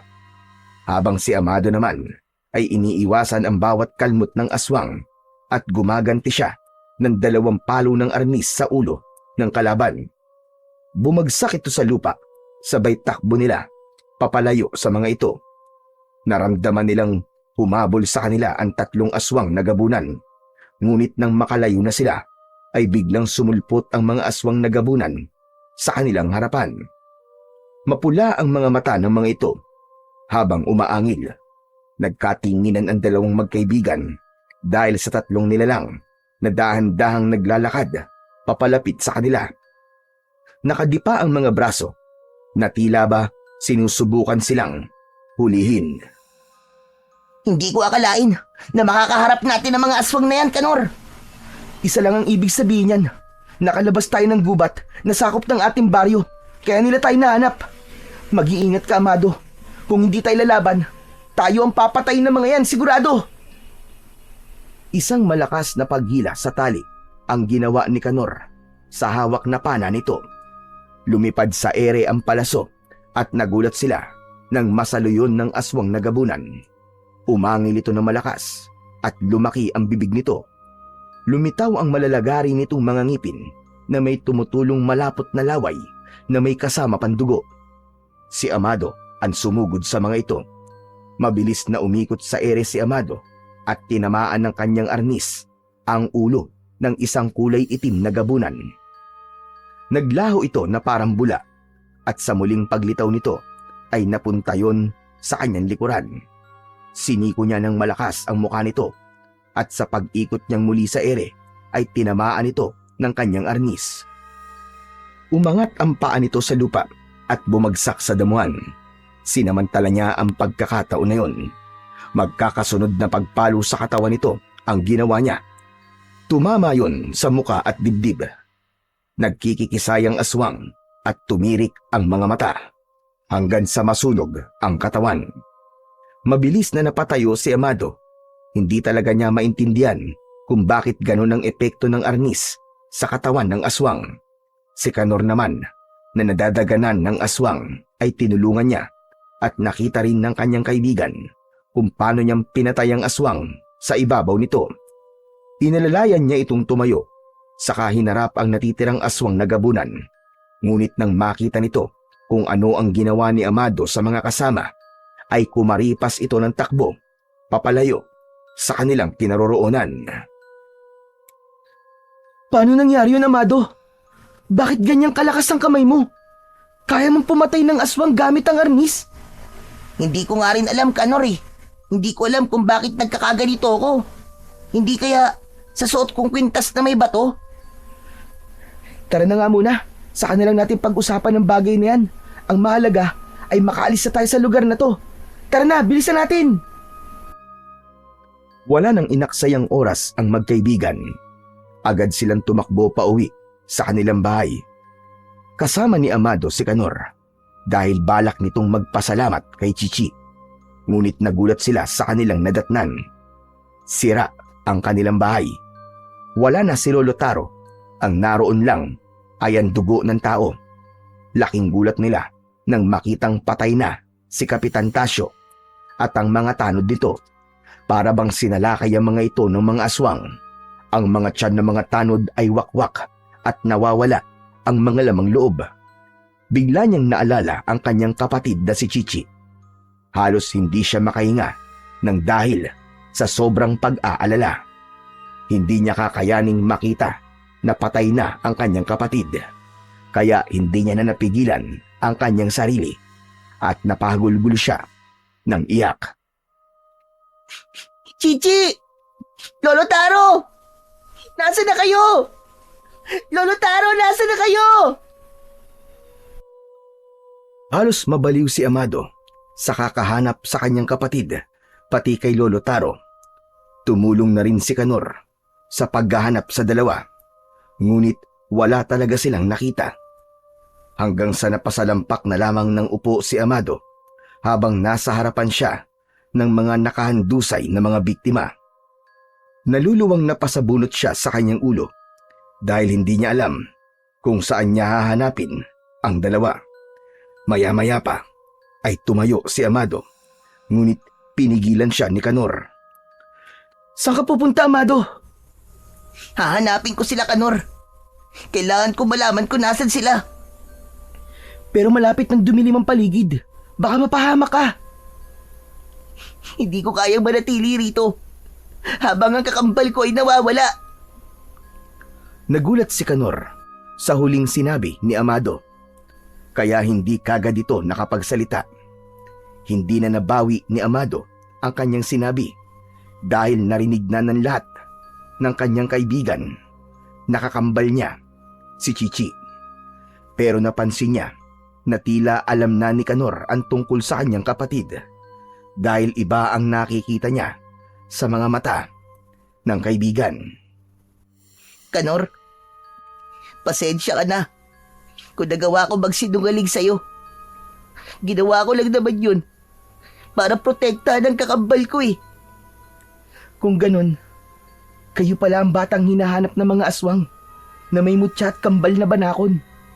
Ikaw nga ang batang hinahanap nila. Sa wakas, nahanap din kita. Wala na akong pakialam kung ipagkalat mo sa iba ang tungkol sa amin ng kapatid ko. Ang mahalaga, mahanap ko ang kapatid ko si Chichi. Amado, ano ka ba? Iniligtas ako ni Chichi, kaya hindi ko hahayaan na mapahamak siya ng dahil sa akin. Tutulungan kita na mahanap siya. Sasama ako sa iyo, Amado. Pero, baka ikaw naman na mapahamak, Kanor. Tangka na sanang aalis ang magkaibigan nang dumating sa bahay si Lolo Taro kasama ang dalawang lalaki na ngayon lamang nila nakita. Pero hindi niya pinansin ang kasama ng matanda. Sa halip ay mabilis siyang lumapit sa mga ito at hinanap si Chichi. Lolo, si Chichi nawawala siya at nagulat na lamang po ako nang marami nang namatay sa bahay natin. Ano po nangyari? Ba, pambihira ka naman bata ka, oh. Ako nga ang dapat na magtanong yan sa'yo. Kung saan-saan na kitang hinanap at hindi ko na rin alam kung saan nagpunta si Chichi. Dinalakay kami ng mga aswang nagabunan kanina at tumingi lang ako ng tulong kay Roy. Sa kasamaang palad, pati si Kapitana ay napahamak din. Diyos ko, paano nilang natunto na pinagtataguan natin? Pati nga po kami ni Kanor. Bigla rin po kaming inatake ng mga aswang. Teka, sino po sila, Lolo Taro? Anak ko siya, Amado. Nakaligtas sila ng asawa niya sa kapahamakan. Mabuti na lang at nakatakas sila sa mga aswang na gabunan. Sa atin na siya tutuloy. Tapos, hindi ko naman nakalain na bigla tayong sasalakayin ng mga aswang. Napatay nila si Kapitan. Alam na ng mga tao ang nangyari rito. Teka, Lolo Taro, sigurado po ba kayong aswang ang sumalakay sa bahay niyo? Oo, Kanor. Mabuti na lang talaga. At dumating si Roy. Tinulungan niya ako. Pero, paano naman po nalaman ni Mang Roy na dito kayo nakatira? Dahil kinausap niya si Kapitan. Saktong pagpunta niya rito, ay nadatnan niya kung nakikipaglaban sa mga aswang at sa pagtulong sa akin ni Kapitan. Sila naman ang napahamak. Lolo Taro, si Chichi po nawawala rin siya eh. Baka po pinatay na siya ng mga aswang. Tulungan niyo po ako. Hanapin po natin ang kakambal ko. Hindi pa siya patay, Amado. Naniniwala akong ligtas siya. Dahil mararamdaman mo rin kung ano ang nararamdaman niya dahil magkakambal kayo. Tama ka, Kanor. Ligtas pa ang kapatid ko. Tulungan niyo akong hanapin ang kapatid ko. Kaya nga ako nandito, Amado. Kwento na sa akin ni tatay ang tungkol kay Chichi. Patawarin mo kami. Dahil kung hindi dahil sa amin, buhay pa sana ang mga magulang mo. Tapos na yun, Mang Roy. Baliwala kung magagalit po ako tapos hindi naman na magbabalik ang buhay ng mga magulang ko. Ang gusto ko po ngayon ay mahanap ang kapatid ko. Ang boses mo, Amado. Baka marinig ka ni Kanor. Huwag po kayo mag-alala, Lolo. Alam na po niya ang totoo sa amin ng kapatid ko. Pero, hindi tayo nakakasigurong mapagkakatiwalaan siya. Tama na po, Lolo Taro. Ang kapatid ko po, siya ang mahalaga sa akin ngayon. Aalis ako, hahanapin ko po siya. Bago niya kami iniwan, sa gubat namin siya uling nakita. Kung ganun, ay tutulong na rin ako sa paghanap sa kanya. Sasama kami sa inyo ni Kanor. Sige, dito naman ako sa bahay na mag-aasikaso sa mga namatay na biktima ng aswang. At baka umuwi si Chichi, ay makikita ko kagad siya. Sige po, tay. Alis na po kami. Naunang maglakad ang dalawang lalaki. Kasunod sina Kanor at Amado. Kailangan nilang bumalik sa gubat para hanapin si Chichi. Bumundol lang kaba sa kanyang dibdib dahil baka napano na ang kanyang kapatid. Alam niyang sa paghahanap niya sa kapatid ay malalagay sila sa panganib. Lalo pa at kalat na ang dilim sa paligid na ang tanging tanglaw ay ang liwanag ng buwan. Maya-maya pa ay lumapit sa kanya si Kanor. Teka, Amado. Para yatang may mali sa ginagawa natin ah. Ano ka mo? Paanong may mali, Kanor? Hindi ba't dito natin huling nakita si Chichi? Ang tinutukoy ko ay ang mga kasama natin. Bakit kaya pakiramdam ko mas lalo nila tayong inilalayo sa baryo? Alam ko ang daan na to at pabalik to sa baryo kung saan kayo nanggaling. Mabigat ang presensyang nararamdaman ko sa kanila. Isa pa, hindi ba nagiinit ang suot mo mutya ng banakon? Hindi eh. Saka, hindi ko nararamdamang kakaiba sila. Sa tingin ko naman, ay gusto lamang nilang tumulong. Kahit kailan, hindi pa ako nagkamali sa nararamdaman ko. Hindi ka dapat magtiwala sa kanila, Amado. Lalo pa, at nang mamatay ang mga magulang mo, si Lolo Taro ang nakita mong kausap ng pinuno ng mga aswang. Paano kung nagpapanggap lamang sila? At ang totoo, ay balak nilang kunin ang mutya na nasa leeg mo. O di naman kaya, ay kunin ang dugo niyo ni Chichi para gamitin sa paggawa ng aswang na gabunan. Mutya? Ano bang ibig mo sabihin, Kanor? Saka bakit sinasabi mong mutya ang batong nasa kwintas ko? Teka. Sino ka ban talaga? Bakit marami kang alam tungkol sa amin? Kung hindi ako nagkakamali, ang batong nasa leeg mo ay batong mutya ng banakon. Sigurado ako ron, magmula nang sabihin mo sa akin ang totoo. Kung ikaw ang may kakambal na banakon, ikaw rin ang kailangan nila para magkaroon ng walang kapantay na kapangyarihan. Ang mutya ng Banakon ay mabisang pangontra sa mga aswang na gabunan. Hindi nila kayang hawakan yan. Mapapatay ka muna nila bago nila makuha ang bagay na yan sa leeg mo. Sinasabi ko to sa'yo para maging alerto ka palagi sa paligid. Paano naman ako maniniwala sa'yo, Kanor? Dahil alam ko ang lahat ng tungkol sa mga kambal na Banakon, pati sa mutya. Patawarin mo ako kung nagsinungaling ako sa'yo. Ginagawa ko lamang yon para makalapit sa inyo at mas mabigyan ko kayo ng proteksyon. Hindi ko akalain na ako ang ililigtas ni Chichi. Nawalan lamang ako ng kapangyarihan magmula nang isilang kayo sa mundo. Teka, naguguluhan ako. Hindi kita naiintindihan, Kanor.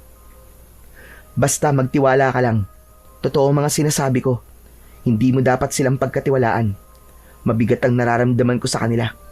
Baka pinaghandaan na nila ang kakayahan ng mutya mo para hindi mo maramdaman ng pag-iinit ng bato sa leeg mo. Naputol ang mga sasabihin sana ni Kanor nang humarap sa kanila ang dalawang lalaki. Kitang-kita ni Amado kung paanong napatitig sa suot niyang kwintas si Mang Roy. Kaya lang, ayaw niyang maniwala kay Kanor. Bakit po tayo tumigil? Malayo na ang narating natin. Hindi natin nahanap ang kapatid mo. Baka naman may tawag ka sa kanya. Baka marinig niya ang boses mo at magpakita siya sa atin. Ang mabuti pa kaya maghiwa-hiwalay tayo. Kailangan nating maghiwalay para madali nating mahanap ang Banakon. Hindi pwede. Hindi tayo kilala ng ahas, baka mapahamak tayo. Kaya kung nasan si Amado, dapat nandun din tayo. Mama si Mang Roy, Kanor. Tara sa bandang yon, sa malaking puno. Baka nagtatampo lang sa akin si Chichi dahil napagalitan ko siya. Ngunit ilang minuto lang ang lumipas, ay biglang lumitaw sa likod ng mga puno ang mga kalalakihan na hindi niya kilala. Tila may mga binabalak ang mga ito sa kanila. Napaatras sila ng hakbang ni Kanor. Ngunit huli na dahil nahawakan na sila ng mga lalaki sa tigkabila ang braso.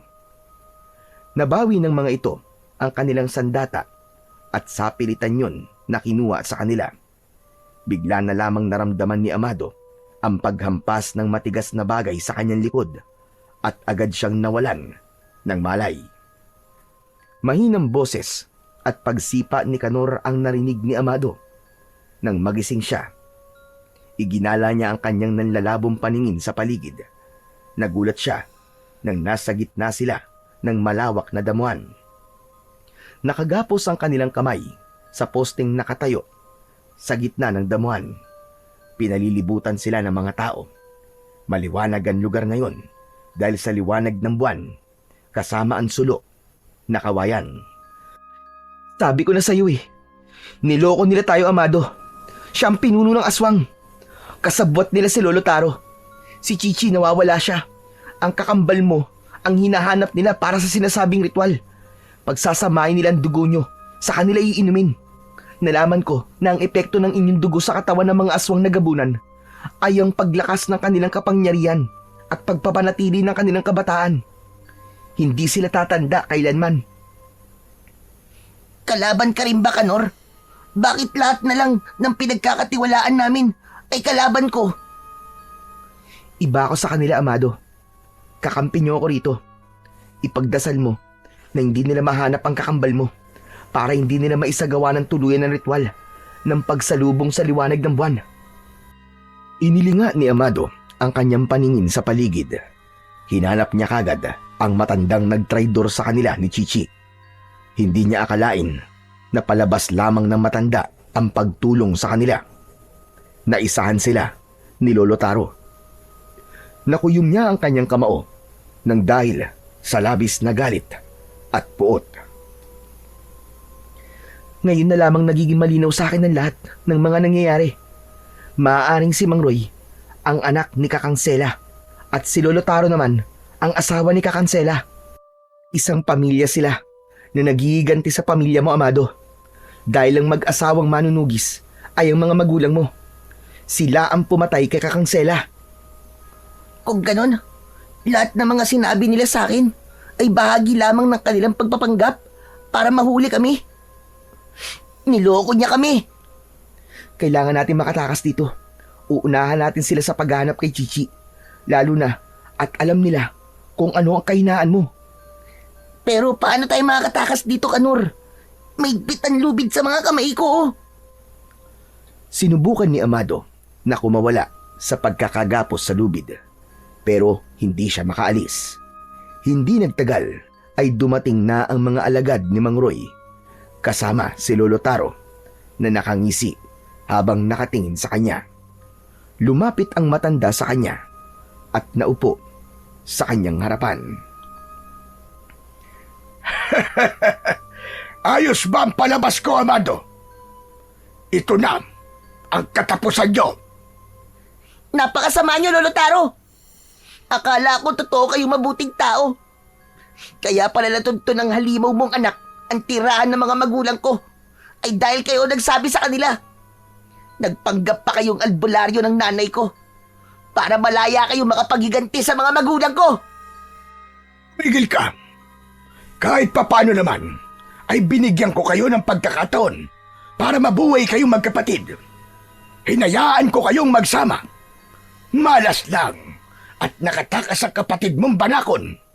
Pero natitiyak kong hinahanap ka na rin ang kapatid mo. Hindi magtatagal. Siya mismo ang lalapit sa amin. At kapag nagkataon, maiinom na namin ang pinaghalo niyong mga dugo. At mapupunta sa amin ang mutya ng banakon na nasa leeg mo. Hindi namin magagamit yan kapag buhay pa ang may-ari niyan. Kaya kailangan mo munang mamatay. Hayop ka, Lolo Kanor. Isa ka rin palang halimaw. Nagkukunwari kayo mabuting tao. Yung pala, pare-parehas kayong mga kampo ng kadiliman. Huwag kang sumali sa usapan namin dito, Kanor. Wala kang karapatang magmalinis. Dahil kahit ikaw, alam kong may itinatago ka rin sa magkapatid na ito. Alam ko ang amoy mo. Kaya huwag kang magmalinis. Anong ibig niyo sabihin? Sinasabi ba ninyo na lahat kayo ay may tinatagong lihim sa akin? Biglang nagkagulo sa kanilang kinaroroonan nang lumitaw si Chichi na merong pambihirang laki ng katawan. Nagulat din si Amado nang makita ang kapatid na parang mas lalo itong lumaki. Tila marami ang nakain ito sa gubat. Nagwawala ito at mula sa kanilang kinatatayuan ay nakita nilang nakikipaglaban na ang kanyang kapatid sa mga tao. Hanggang sa nagpalit ng anyo ang mga aswang gabunan at naging mga halimaw ito na umaangil. Pinagtutulungan ng mga ito na patayin si Chichi. Layuan niyo ang kapatid ko! Magbabayad kayo, mga hayop kayo! Pilit na nagpupumiglas sa pagkakagapos sa kamay si Amado habang nakatali siya sa poste ng kahoy. Si Kanor naman na natitigilan ay hindi rin makapaniwala sa nakikitang kakayahan ni Chichi. Nakipaglaban ito sa mga aswang sa pamamagitan ng tuklaw. Agad na namatay ang mga kalaban. Hindi makalapit ang mga aswang na gabunan kay Chichi dahil natutuklaw ang mga ito ng banakon at kagad na bumabagsak sa lupa habang nagkikikisay ang katawan. Galit na galit si Chichi na ilang beses na sinubukan itong lumapit sa kanyang kinaroroonan. Pinagmasdan ni Amado ang mga kaliskis ni Chichi. Nagbago ang mga yon na kasing tibay ng metal. Umangil ito na parang sa dragon at nabingi ang mga kalaban sa huni ng kanyang kakambal. Bigla nitong tinuklaw sa leeg si Mang Roy. Kaya naman, mabilis itong nagpalit ng anyo para hindi tablan ng kamandag ni Chichi. Ngunit hindi pa rin ito napaglabanan ang bagsik ng tuklaw ng kanyang kakambal na banakon. Bumagsak ito sa lupa habang sapu-sapu ang leeg na tinamaan ng tuklaw hanggang bumula ang bibig nito at namatay. Kasunod ng pag-aapoy ng buo nitong katawan, nagwawala sa galit si Lolo Taro at kinuha nito ang arnis na dating ipinahiram kay Amado. Agad na nagbago ang anyo ni Lolo Taro. Mas malaki ang katawan nito bilang isang aswang na gabunan. Mahahaba ang mga kuko na todo ang kapit sa arnis para patayin si Chichi. Hayop ka! Pinatay mo ang anak ko! Ito ang nararapat sa'yo! Papatayin din kita! Wag! Huwag mo saktan ang kapatid ko! Huli na para makaiwas si Chichi. Bumuon ng talim ng dulo ng arnis ni Lolo Taro sa katawan ng kapatid ni Amado.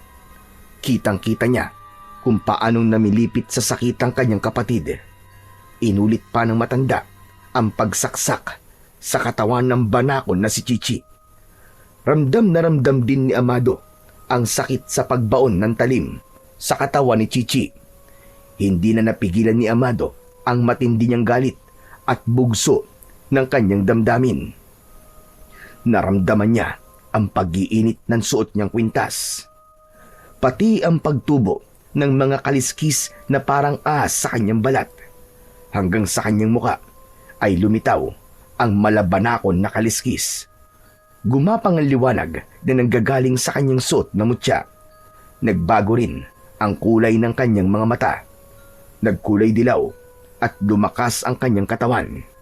Naputol niya ang tali sa kanyang mga kamay at tinubuan siya ng pangil na parang sa kobra. Nagkagulo ang mga aswang na gabunan nang makita nila ang bagsik ng itsura ni Amado. Papatayin ko kayong lahat! Sinaktan niyo ang kapatid ko! Lalong-lalo ka na, Lolo Taro!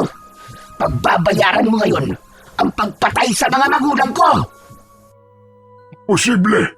Ano nangyari? Paano kang naging ganyan? Napaatras si Lolo Taro at naiwan ang dulo ng talim ng arnis sa katawan ng nakahandusay niyang kapatid habang namimilipit ito sa sakit. Nanginginig si Amado dahil sa galit. Hindi na siya nakapaghintay. Mabilis siyang sumugod sa matanda. Bawat kalmot niya at pagkagat dito ay nababalutan niya ito ng malalakas na liwanag na nanggagaling sa kwintas niya. Tila dinadagdagan ng kanyang mutya ang sakit na nararamdaman ni Lolo Taro. Halos mapasigaw ang matanda sa labis na sakit mula sa kalmot at kagat niya sa katawan nito. Hindi nakalaban ng matanda dahil sa lakas ng kapangyarihan ni Amado. Isang mabilis at malakas na pag-ikot sa ere ang ginawa niya at lahat ng liwanag na lumabas sa kanyang katawan ay naghugis na parang mga banakon. Tinuklaw niya ang mga ito at ang mga alagad ng matanda. Walang nakatakas na aswang ni isa. Ang lahat ay pinatay ng naghugis ahas na liwanag mula sa katawan ni Amado. Sabay-sabay na bumagsak ang mga kalaban sa lupa habang nagkikikisay ang katawan at bumubula pa ang bibig. Hindi pa ito ang katapusan ko. Hindi pa dito nagtatapos ang lahat.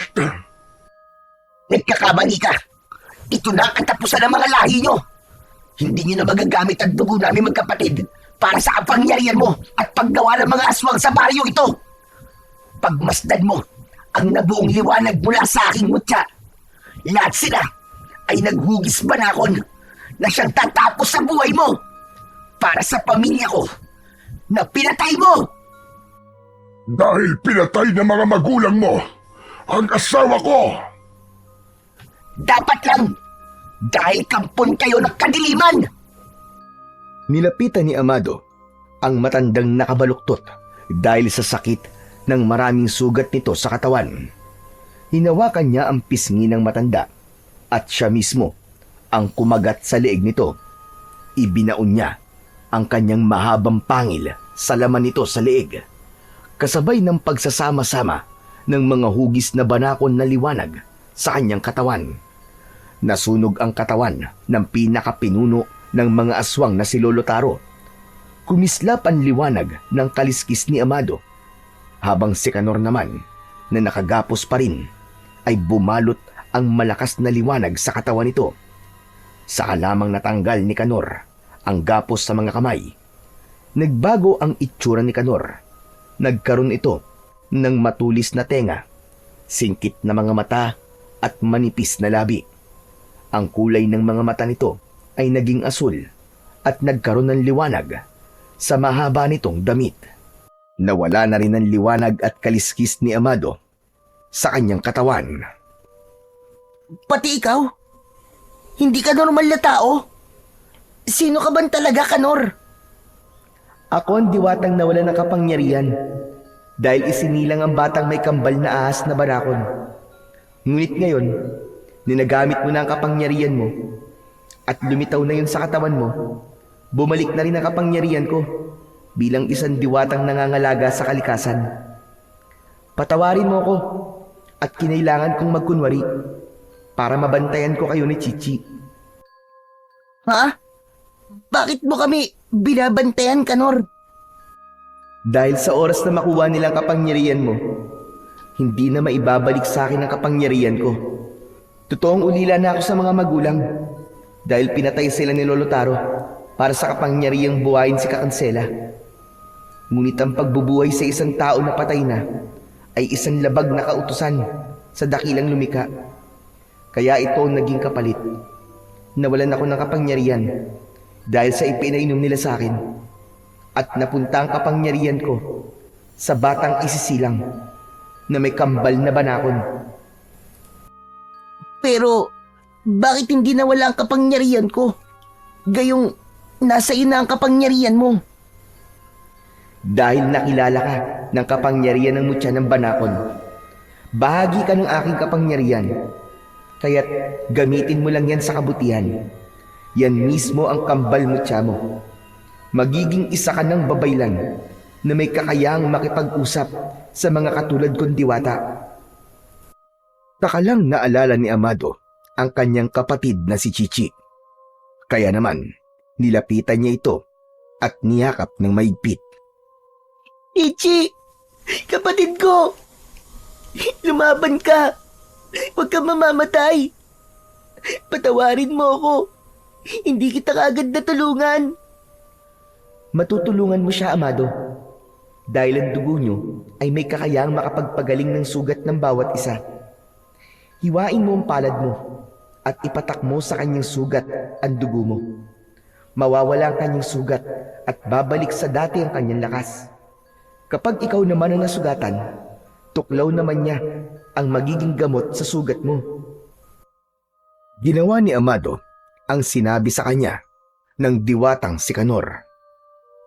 At sa pagpatak niya ng dugo sa sugat ni Chichi, kitang-kita niya na parang may lumabas na usok sa sugat ng kapatid niya.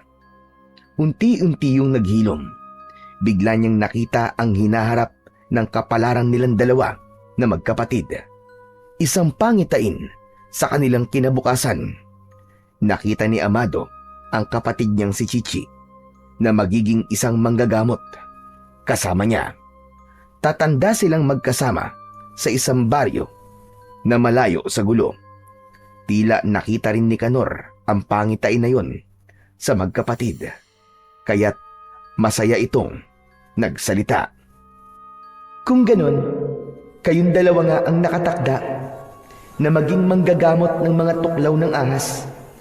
Makakakita rin kayo ng mga pangitain sa hinaharap dahil hinirang na kayo ng mga bagong babaylan.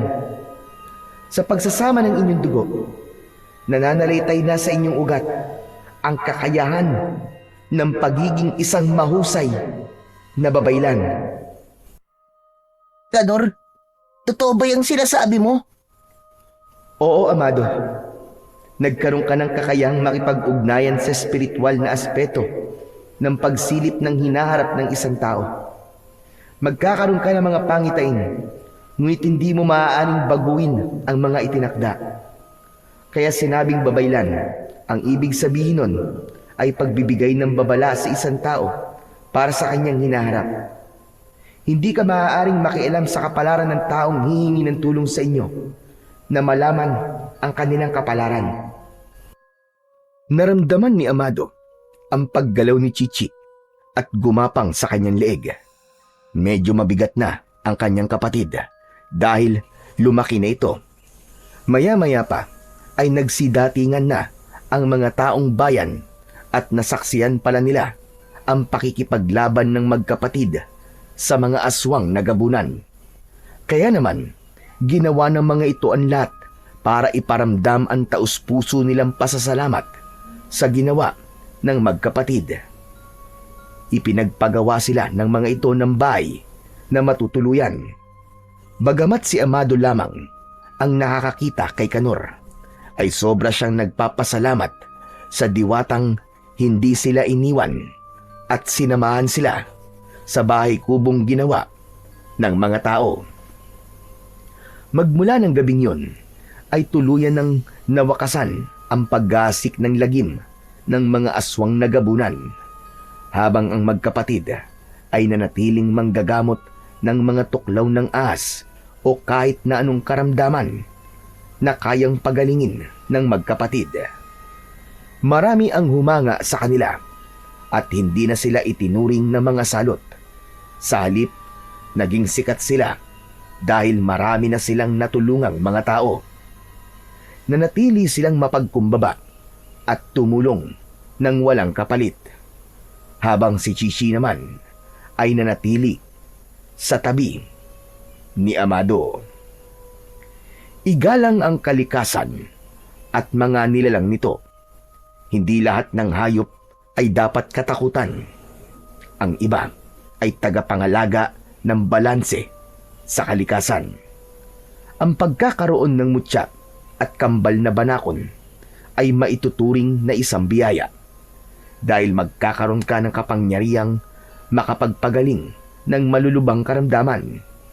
Bagamat marami pa rin ang hindi naniniwala sa kakayahan ng mga taong may kambal ahas, meron pa rin na iilan na naniniwalang tunay na nakapagpapagaling ng karamdaman ng ibang tao ang batang may kambal ahas. Sa lahat ng ito, piliin pa rin nating maging mabuting tao, sapagkat kung minsan ang mutya o kambal ahas na sinasabing nakakapagpagaling sa karamdaman ng mga tao ay kasangkapang ginagamit ng Panginoon para tayo ay pagalingin sa mga karamdaman. Kaya naman, ang pagmamahal sa Diyos ay maituturing na matibay na mutyang panlaban sa lahat ng kampon ng kadiliman. Kaya't ang pagmamahal sa kapwa at kalikasan ay pagpapakita rin ng pagmamahal sa Diyos na may kapal.